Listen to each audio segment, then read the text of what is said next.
Bien, vamos a conversar ahora del síndrome de flujo vaginal. ¿Ya? Como les dije, este síndrome es el más importante y la causa más frecuente de consulta ginecológica, ¿correcto? La principal razón por la que una chica va al ginecólogo es por flujo vaginal. Ya, no lo olviden. Entonces, ¿cuál es la etiología del flujo vaginal? Bueno, primero hay que definir qué es flujo. ¿Ya? Ustedes tienen que recordar que la vagina no tiene glándulas. Entonces la hidratación de la vagina, esto es pregunta examen, viene de un trasudado de la vagina, porque no tiene queratina, es un epitelio plano, poliestratificado, no queratinizado, entonces hay un trasudado, y hay secreciones de las glándulas cervicales y del mismo útero que caen por el cervix, y eso lo hidrata. Cuando hay relaciones sexuales, se aumenta la lubricación por las glándulas de Bartolino y las glándulas que están en la zona del vestíbulo vulvar. Entonces, esa es básicamente la fisiología. Por lo tanto, una mujer que no está en un estado de excitación o en una relación sexual, su flujo es normal de un transudado y una secreción cervical. Muy bien. Entonces, ese flujo tiene un pH entre 4 y 4.5, porque el lactobacilo de Doderlein genera ácido láctico, ¿no? Por el glucógeno que metaboliza y eso lo vuelve ácido. Tiene un olor sui generis, que eso va a variar con cada mujer, dependiendo su composición de la flora y otros factores más. Y tiene un volumen, ¿no? Que también es propio de cada chica. Entonces, la única forma de saber que estamos frente a un flujo vaginal anormal es porque la propia paciente te dice que aumentó la cantidad, porque ella sabe lo que es lo normal, o que cambió el olor, porque ella sabe cuál es el olor normal, o que cambió la consistencia, porque ella sabe cuál es la consistencia normal. Y sobre eso ya podemos evidenciar signos adicionales como prurito o eritema o disuria, que eso sí ya nos podemos dar cuenta todos que es anormal. ¿Ya? Entonces recuerden que el diagnóstico del flujo lo hace la paciente, diciéndote que ha cambiado en color, cantidad, volumen, etc. Muy bien.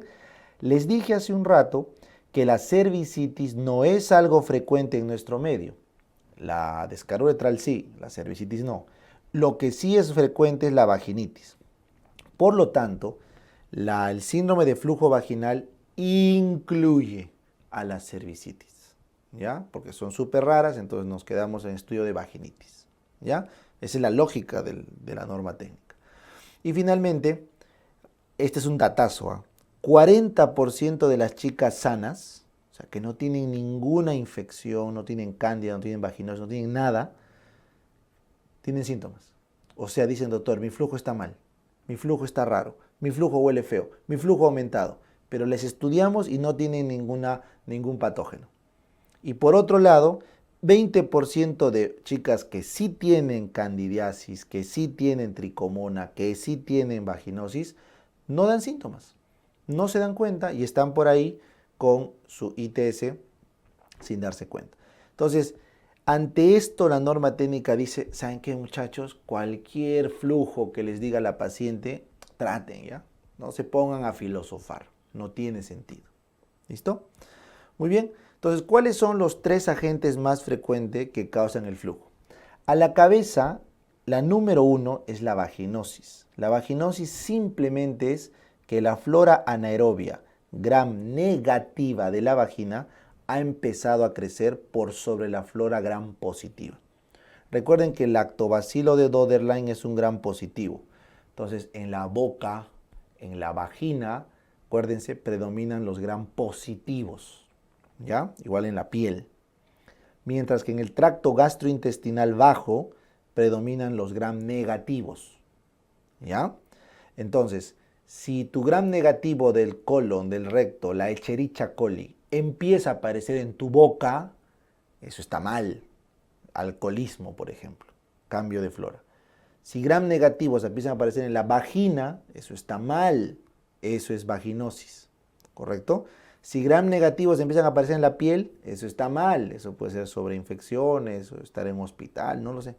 Entonces recuerden bien esos conceptos básicos de microbiología para que entiendan que la vaginosis no es una infección de transmisión sexual, es una disbiosis, o sea, una alteración de la flora bacteriana de la vagina, donde los gram positivos, como el lactobacilo de Dodderline, disminuyen y aumentan los gram negativos. ¿Como quién? Como Gardnerella, Prevotella, Porfiromona. ¿Ya? Muy bien. En segundo lugar está la cándida. Pero ojo, la cándida es la causa más frecuente de visita al ginecólogo, porque la cándida pica, la vaginosis no. Entonces, a pesar que es el segundo en frecuencia, es el primero en consulta. ¿Ya? Entonces, la cándida, la 99% son cándida albicans, pero también puede ser tropicalis, auris, etc. Pero la que mande la cándida albicans. ¿Ya? Y en tercer lugar, y mucho más raro, salvo que la paciente tenga conductas sexuales de riesgo o esté en lugares muy deprivados del sistema de salud, tenemos la tricomoniasis, la tricomona vaginal, que es un parásito. Acá lo tienen, es un parásito flagelado, ¿no es cierto? Protozoario, un sarcomastigóforo, ¿ya? Flagelado. Pregunta examen, ¿ah? Y este parásito, este protozoario, sarcomastigóforo flagelado, sí es una ITS, sí o sí, pregunta examen. Sí, sí, siempre es una ITS. ¿Por qué? Porque el trofozoito, que es esta forma madura, se tiene que transmitir de mucosa en mucosa. O sea, no existe la forma quística, no hay el quiste, ¿ya? O sea, yo no puedo agarrar y agarro mi carpeta y acá tengo tricomona, pero y me contagié por fomites, por un quiste. No, ellos no hacen quiste. Es mucosa con mucosa. Así que la única forma que una tricomona pase de una vagina a un pene es por relación sexual. De un pene a otra vagina por relación sexual mucosa a mucosa. Y recuerden, dentro de todas las ITS, la más virulenta que te puedes contagiar hasta un 80% de casos en una sola relación sexual es la tricomona. Luego le sigue gonococo en un 60% de casos y así vamos bajando. Como referencia para que veas, el VIH se transmite en una sola relación 0.04% de probabilidad, o sea, hiper raro. En una sola relación, hiper raro. Pero una tricomona es muy probable que sí. ¿Ya? Eso tienen que tener en cuenta.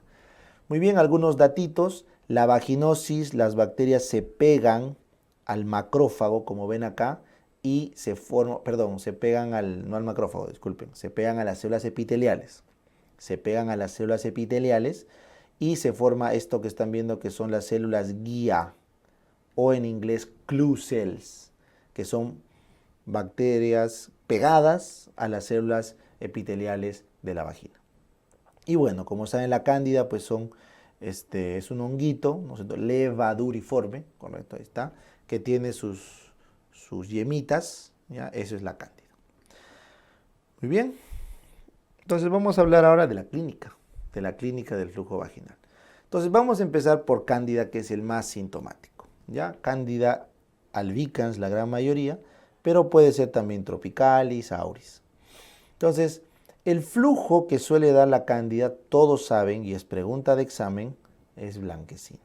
Ese es el dato, ¿ya? Blanquecino, blanco, ahí queda. Esa es la definición. Es grumoso, o sea, como ves acá está pegado a la pared, parecen copos de nieve, parece algodón, parece yogur. Bueno, ya esa es la imaginación de quien describa, ¿no? Pero está pegado grumoso a la pared, ¿no? Por las colonias de las levaduras. Y la reacción que genera es de una inflamación leve. Entonces hay una vulvovaginitis leve, o sea, la vagina se pone roja y también la vulva, y puede picar, que es el signo principal, el prurito. ¿Ya? A veces no pica, otras veces pica, ¿ya? Entonces prurito. Pero usualmente la clínica como la presentan es un flujo blanquecino grumoso con prurito vulvovaginal. Recuerden que la cándida no interfiere con el lactobacilo de Dodderline, por lo tanto el pH de la vagina se mantiene entre 4 a 4.5. ¿Ya? O sea, le he puesto ejemplos de cómo es esa descarga. Puede ser así, al inicio escasa, luego ya más marcada, y acá ya entramos con el espéculo viendo cómo están esos acúmulos, esos grumos blancos de cándida. ¿Listo? Recuerden nuevamente, la cándida no es una infección de transmisión sexual. porque la cándida es flora de la vagina y también es flora en el recto. Entonces se puede tener cándida sin tener un contagio o un contacto sexual. Lo que sí deben saber es que si la cándida es recurrente, entonces probablemente la fuente de la cándida sea la pareja. Entonces ahí recién se le pide que use condón o que tome antibióticos la pareja, solo cuando es recurrente. Si no, se trata a la paciente como una disbiosis también. Vamos ahora a la vaginosis. Entonces, la vaginosis les dije que era la causa más frecuente de flujo vaginal, pero no la causa más frecuente de consulta al ginecólogo. ¿Por qué? Porque es asintomática. O sea, simplemente la chica tiene un flujo anormal, pero la chica no va a ir al ginecólogo por un flujo anormal que no le da síntomas. Eso es raro, ¿no? Qué vergüenza, gasto plata, gasto tiempo, si al final es un poquito de flujo. Y lo peor de todo es que se pasa, o sea, se arregla la disbiosis, vuelven las bacterias a su estado normal y se cura, ¿ya? Pero ese rato, ¿cómo es el flujo? El flujo es grisáceo, ese es el color, grisáceo. Algunos le llaman blanco grisáceo, ¿ya? Homogéneo. Homogéneo quiere decir que no hay pues espuma, no es grumoso, o sea, es homogéneo el flujo. Y fluido, o sea, no está pegado a la pared, sino es fluido, ¿ya? Cuando lo acercas es maloliente, o sea, no es un maloliente fétido que lo hueles de lejos, ¿no? Tienes que acercarlo para sentir ese olor. Y como es una alteración de los lactobacilos de Döderlein, estos disminuyen y aumentan los anaerobios gram negativos. ¿Se acuerdan que les dije? Gardnerella, Prevotella, Porfiromona. Y por lo tanto, y esta es pregunta de examen, el pH aumenta. El pH más de 4.5, ese es característico en la vaginosis. Muy bien. Finalmente, hasta acá estamos viendo, todo esto lo describió bien Amsel, ¿ya? Y creó sus criterios diagnósticos, porque como la vaginosis es una disregulación de la flora, yo no voy a poder diagnosticarlo por cultivo, porque si yo cultivo siempre me va a salir positivo, porque la Gardnerella, la Porfiromona, la Prevotella son flora. Entonces la única forma de diagnosticar sería con los criterios de Amsel o con algo que me demuestre la disbiosis. Entonces, en este caso, Amsel dijo, si el flujo es gris, homogéneo, fluido, maloliente, primer criterio. 2, el pH es más de 4.5. 3, cuando hago una muestra de células epiteliales, veo estas células llenecitas de bacterias, como ven acá. ¿Cómo les dije que se llamaba eso? Células guía o clue cell en inglés. Si yo veo que las células epiteliales están rodeadas de bacterias en más de un 20% del campo del microscopio, ese es un criterio de Amsel. Y finalmente, si le pongo hidróxido de potasio al flujo, KOH, le pongo al flujo, ese KOH va a romper las membranas. Si fuera cándida, no olería. Pero si fuera vaginosis, al poner el KOH, rompo la pared del anaerobio y se liberan las aminas. Es el famoso test de KOH o test de aminas positivo. Y el paciente o la doctora, acá, pone el hisopado, le pone KOH y luego lo acerca para oler ese olor fétido, pútrido, por las proteínas del anaerobio, como la putrescina, que fue pregunta examen, ¿no? La cadaverina, que son típicas de los anaerobios, ¿ya? Esta es la pregunta más repetida del banco, es vaginosis, ¿ya? Muy bien. Entonces, esos son los criterios de Amsel. Bastaba con 3 de 4 criterios de Amsel para hacer diagnóstico de vaginosis. Sin embargo, existe un criterio o otros criterios más específicos que Amsel. Entonces, Nugget trató de ir un poco más allá y dijo, vamos a hacer un diagnóstico basado en los gram positivos y gram negativos.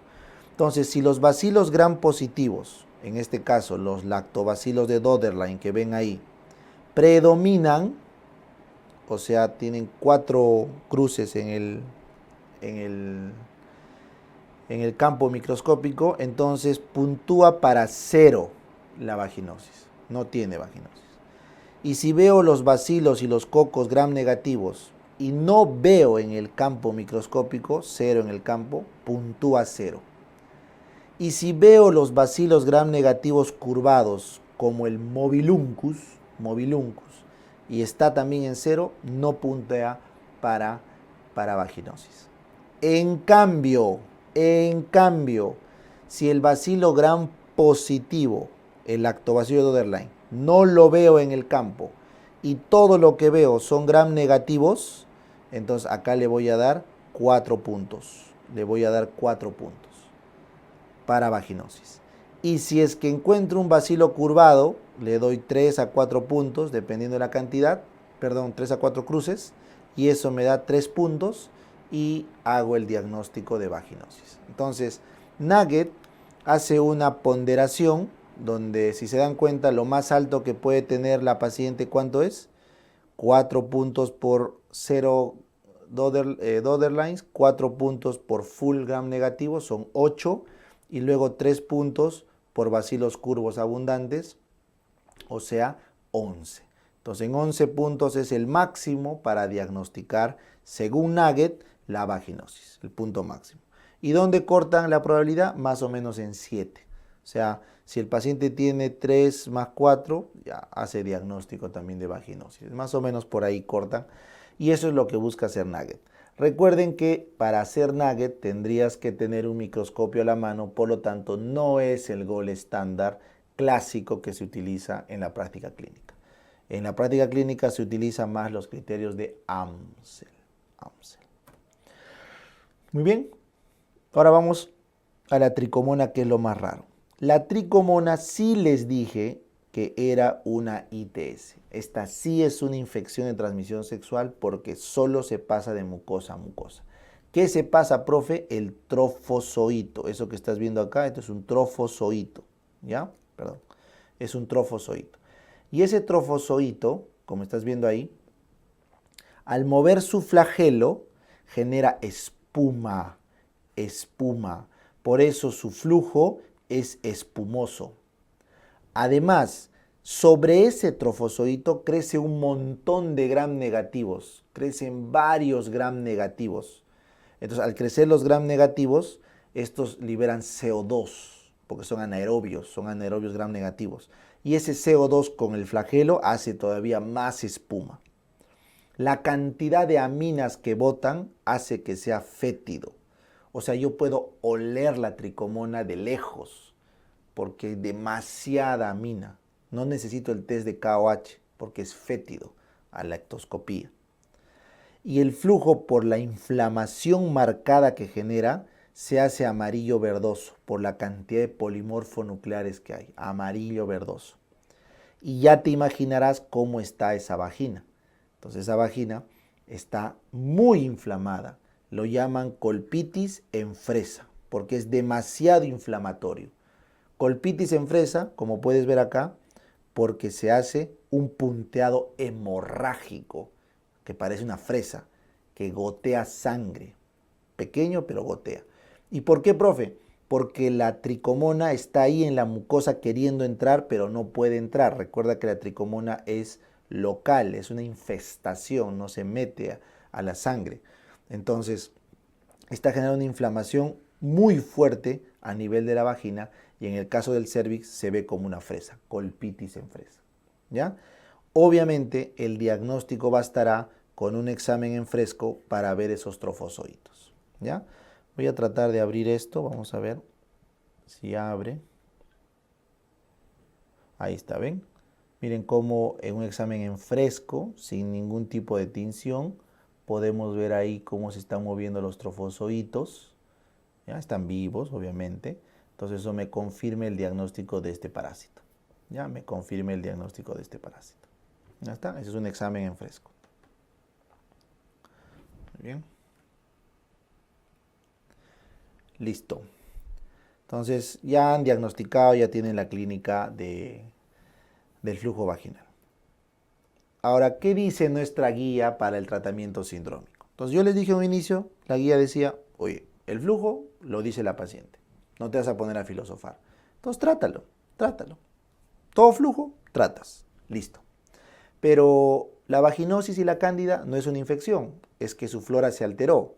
Ahora, ¿por qué se altera? Bueno, pues puede ser por uso de corticoides, puede ser por uso de hormonas, por uso de antibióticos, y ustedes saben todas las causas que generan cambio en la flora. Entonces, cualquier cosa que cambie la flora de la mujer, antibióticos, corticoides, o cualquier cosa que haga un cambio hormonal en la mujer, por ejemplo, periodos de la regla, perimenopausia, gestación o tomar pastillas anticonceptivas, lo que sea, todo lo que altere el ambiente equilibrado de la flora va a generar o bien cándida o bien vaginosis. Inclusive el semen también genera eso, o sea, el semen, el pH alcalino del semen puede alterar la flora. Muchas relaciones sexuales también pueden alterar la flora. O sea, hay un montón de causas que alteran la flora. Entonces la norma técnica dice, ¿para qué me voy a tranquear si simplemente voy a tratar la única que me da miedo, que es la tricomona? Entonces la norma dice, dale metronidazol, 2 gramos vía oral, una sola dosis para matar la tricomona, y añádele, si es que tiene prurito, un clotrimazol tópico en óvulo para matar a la cándida, si es que tiene prurito. Con eso he cubierto la tricomona con 2 gramos y he cubierto la cándida con el óvulo tópico. Profe, la vaginosis, no me preocupo, porque como les dije es una disbiosis que una vez que se arregle todas las hormonas, el sistema inmune, los antibióticos dejen de tomarse, etcétera, se va a regular otra vez. Bien, recuerden que el metronidazol genera efecto antabús o efecto disulfirán, que es cuando tomamos alcohol más metronidazol nos puede dar una vasodilatación bien molesta, ¿no? Entonces por eso se recomienda no tomar alcohol un día antes y un día después de la dosis de metronidazol, porque es una dosis bien alta, ¿ya? Profe, yo he visto preguntas de examen, porque las han venido, donde el tratamiento, la respuesta es metronidazol o clindamicina en óvulos. Sí ha venido preguntas así, pero recuerden que es 50% efectivo. O sea, el tratamiento tópico contra anaerobios o contra tricomona es 50% efectivo. Entonces, la única forma de que tú trates los anaerobios eficientemente, o sea, la vaginosis, es por vía oral, pero por 7 días, como mínimo. La tricomona sí lo puedes tratar en una sola dosis vía oral a 2 gramos, porque les dije que la tricomona no infecta, infesta, está ahí en la superficie. Entonces puede morir rápido, es como cualquier tratamiento que hacen en parasitología. Pero la vaginosis, que son anaerobios, que son más chiquititas las bacterias, no van a responder a 2 gramos. Entonces ahí sí tendrías que darle a horario, metronidazol o clindamicina. Pero tú dirás, me voy a pepear con metronidazol y clindamicina por 7 días para una disbiosis. No tiene mucha lógica, ¿no? No tiene, pues. Salvo que esa vaginosis me complique. ¿Y a quién le complica, chicos? A las gestantes mayores del segundo trimestre o a las mujeres que van a recibir un procedimiento o una cirugía de intervención en el útero que van a tener que pasar por la vagina. O sea, si a una chica le voy a poner una T de cobre, voy a hacer una histeroscopía, voy a hacer una intervención en el útero, o es una gestante mayor del segundo trimestre, esas bacterias sí pueden complicar. En el caso de la gestante, complican con parto prematuro, complican con corioamnionitis, ¿no es cierto? Entonces, por eso debe tratarse. Y en el caso de la instrumentación, complica pues con sobreinfección del sitio quirúrgico o del procedimiento. Entonces, recién ahí, la paciente tiene una justificación para tomar metronidazol, pero por 7 días. O si no quiere, puede tomar clindamicina por 7 días. Solo que la clindamicina tiene más diarrea, más efectos adversos que el metronidazol. Entonces, ¿ven la diferencia? Es importante que entiendan que este esquema busca tratar la tricomona y la cándida principalmente. Y este esquema lo que busca es tratar a la vaginosis y obviamente a la tricomona, porque también le va a hacer efecto, porque es metronidazol, pero solo ante riesgo de que la vaginosis complique. ¿Ya? Recuerden, eso es muy importante. Y si van a dar tratamiento tópico, recuerden que no es más que 50% eficiente. Bien, ¿Qué consideraciones finales deberían tener del flujito? Primero, que en 7 días debería mejorar el flujito. Control en 7 días. Profe, ¿no mejora? Tranquilo, repítele. Si no mejora, repite la dosis. No pasa nada, pero trata a la pareja o ponle un condón. Entonces le puedes dar el mismo tratamiento de metronidazol, pero a la pareja, ¿ya? Y que empiecen a usar condón. Profe, no mejora a pesar de haber repetido. Entonces puede haber una resistencia al metronidazol. Vamos a pasar a tinidazol, que es más potente, y le damos 2 gramos vía oral dosis única. Que dicho sea de paso, tinidazol es de elección para la FIGO, ¿ya? En UpToDate. O si no tienes tinidazol, que tiene más potente, tiene menos efectos adversos, le puedes dar metronidazol, pero a horario, porque tus 2 gramitos te quedaron cortos. Entonces le damos metronidazol a horario, 500 cada 12 por 7. Profe, no mejora. Ya, tu última línea es darle metronidazol a dosis tope, 2 gramos por 5 días. Le vas a dar una gastritis del demonio al paciente, ¿cierto? Un sabor metálico, va a estar todo grave, pero es tu tope. Si con esta bomba de metronidazol no mejora ese flujo, lo mandas al oncólogo. Porque ese flujo puede ser producto de un tumor que está necrosándose, o sea, de un cáncer de cérvix. Entonces, los flujos intratables siempre van al gineco-oncólogo. ¿Ya?